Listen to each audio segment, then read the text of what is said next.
The Yak-9T is a tier 3 fighter that was once the front page poster child of Russian bias. But like many Soviet aircraft at this tier, it tends to be overhyped by dank memes and is often found getting its shit pushed in faster than Stalin can lift his finger to send the failing pilot's family to the gulag. This rather clean-looking fighter constructed from the finest Soviet plywood and stellinium is equipped with a single 12.7mm BS machine gun and the glorious NS-37 fridge-launching motor air pushka. However, the first weak point that is to be discussed about this aircraft is its engine, the VK105PF. This 1200 horsepower inline engine can be described as sucking on a scale of 12 out of Sukabliet, which is due to the updated thermodynamics model introduced for realistic and simulator battles in update 1.55.3. Some other numbers. Its overall performance is average, bringing the fridge launching platform to a top speed of 592 km/h at around 4,000 meters. However, the issue with the 105 is its inability to high altitude master race, and that it will overheat to 110 degrees Celsius at full throttle, which is considered war emergency power because reasons. As for maneuverability, it is actually very good at low to mid altitudes. Just like the engine, the Yak's overall aerodynamics cannot high altitude worth a damn.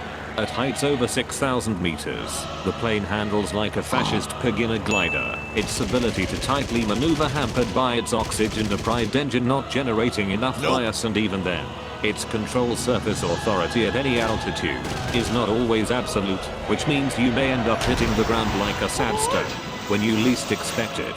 So by order of the Commissar, you shall not fly at altitudes where your aircraft will get outperformed, or you will be sent to gulag.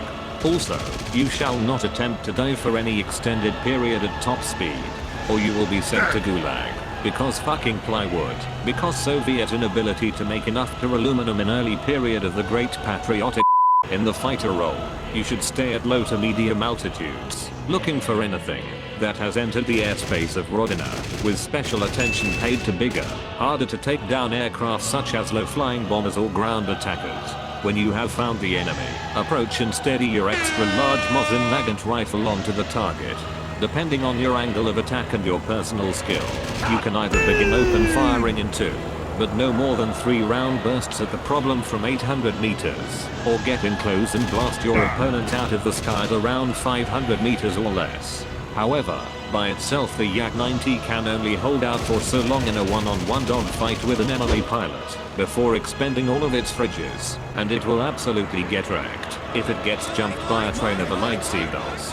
As for the ammunition load, it is limited.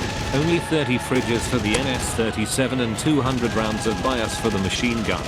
And for the default belt, half of your fridges are armor piercing, which leads us to the Yak-9T's other role. Anti-anything that dares fucking crawl beneath you on the ground.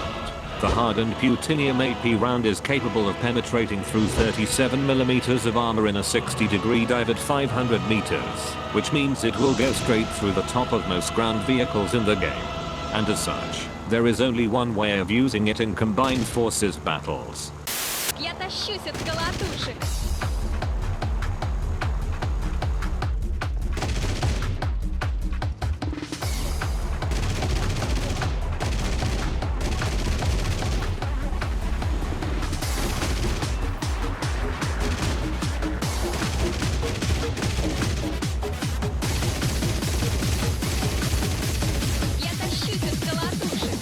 Чудо колотушек.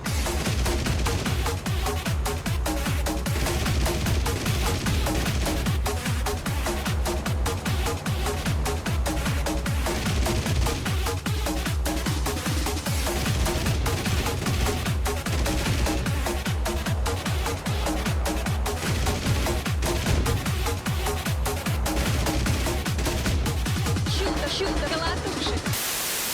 Now it's time for modules and crew skills, as mandated by the Chief Marshal of Aviation. First, unlock all the performance and survivability mods for maximum union of freeborn republics. Then, only then you should skip over the bullshit machine gun, and unlock belts and a shiny new fridge launcher to replace the worn out one attached to your Himalayan cow with wings. For logistical services, make sure you have enough political influence to quickly repair your plane without delay, and of course weapon maintenance in respect to your fellow party members. As for pilot skills, stamina and vitality should be your main priority, since there is nothing in the cockpit that will stop the enemy from executing the poor penal soldier that is flying your plane.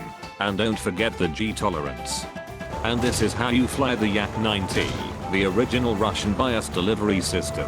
Now get out there and spread communism in the name of Comrade Commander Stalin.